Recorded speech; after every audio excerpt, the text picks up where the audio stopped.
Alors, pour la rythmique, on regarde donc examen fédéraux 2013. Le premier chiffre indicateur de mesure, c'est quoi? Un C. C, ça veut dire quoi? 4 sur 4. 4, 4. Qu'est-ce que ça veut dire 4 sur 4? On va battre 4 en même temps.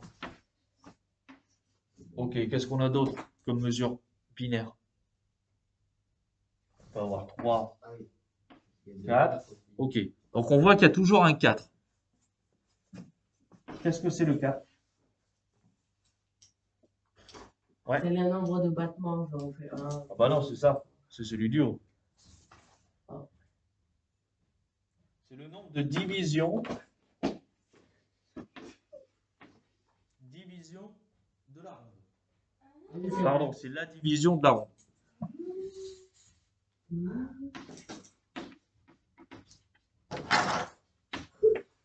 C'est la division de la ronde. C'est bon, Émeric? Oui, c'est la division de la ronde. C'est la division de la ronde. Ça veut dire qu'une ronde, ça vaut 4 autant. D'accord? Donc, 4 divisé par 4, ça fera 1. Donc, un 4 en bas, quand on a un 4 en bas, c'est équivalent à une noire. Dans les partitions plus anciennes, on avait d'ailleurs 4 sur noir. On n'avait pas 4 sur 4, c'était 4 sur noir. Donc, le chiffre du bas, c'est la division de la ronde. Et le chiffre du haut, c'est le nombre de divisions de la ronde qu'on a. Ça roule? Ouais? Ok. Donc, si on regarde, au début, on a C, d'accord? Et ensuite, qu'est-ce qu'on a? Une noire. Non. Non. En chiffre indicateur de mesure. 5, 8. Alors, sur le même principe, qu'est-ce que ça veut dire, Tom? Le 8, qu'est-ce que c'est? On divise la ronde par 8. Ça veut dire une croche. Donc, ça veut dire qu'on aura 5 croches dans la mesure. Ouais? On peut pas battre en 5 temps, on est d'accord. Donc là, dès qu'on a un 5, en fait, on a aussi des 5-4. Par exemple, la musique de James Bond, c'est en 5-4. Ben oui, c'est en 5-4. Et donc là, on regarde. On regarde comment ça va pour voir si on va plutôt en 3 plus 2 ou alors 2 plus 3. A priori, si on regarde la mesure numéro 7, à l'inverse plutôt. 3 plus 2 parce que ça fait croche, croche, croche, double croche, double croche. Donc là, on va faire 3, 8 plus 2, 8. Ok? Donc 1, 2, 3, 1, 2. Ok? Mais il existait quoi comme type de genre 3 4, 4 4, 2 4? Alors ça, c'est les mesures binaires, et ça reste des mesures binaires. Binaire, bi, ça veut dire quoi, bi? 2. 2. Donc, mesure binaire, ça veut dire que dans chaque temps, on peut avoir 2 notes. Ouais. Naturellement, on a 2 notes dans chaque temps. Ternaire, c'est l'inverse. 3 notes. On a 3 notes naturellement dans chaque temps. Donc là, ce sont encore des mesures binaires.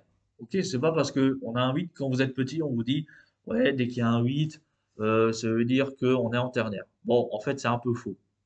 Ah bon? Les mesures qu'on apprend, 6, 8, 9, 8, 12, 8, oui, c'est vrai, ce sont des mesures ternaires.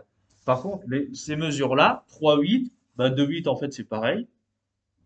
Ce sont des mesures binaires parce qu'on peut avoir 2 doubles croches par temps. Ça roule? Alors, il nous reste le 6, 8 à voir. 6, 8, Emmerich, qu'est-ce que ça veut dire? On divise 8 par une croche. Non. Le 8, ça va être une croche, d'accord? Donc, ça veut dire qu'on va avoir 6 croches par mesure. Par mesure. 6 croches par mesure. Sauf qu'on ne peut pas battre en 6, donc on va faire des paquets de 3. Ok? Quand on fait des paquets de 3, ça veut dire que on va être en... Si on fait des paquets de 3, on est en... On n'est pas en binaire, on est en... Ternaire. On est en ternaire. Donc 6, 8, c'est en ternaire.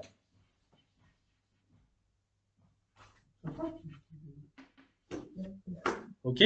6, 8, c'est ternaire. Deux temps, du coup. On voit 1, 2. On peut faire deux paquets de 3. Quand on a 9, 8, eh ben, on rajoute 3. Donc 9, 8, c'est l'équivalent d'un 3 temps. Et pareil, 12, 8, du coup, c'est l'équivalent d'un 4 temps parce que on peut faire 4 paquets de 3. D'accord? Tu dois me mettre ton ordinateur. C'est bon ou pas? Oui. Ok.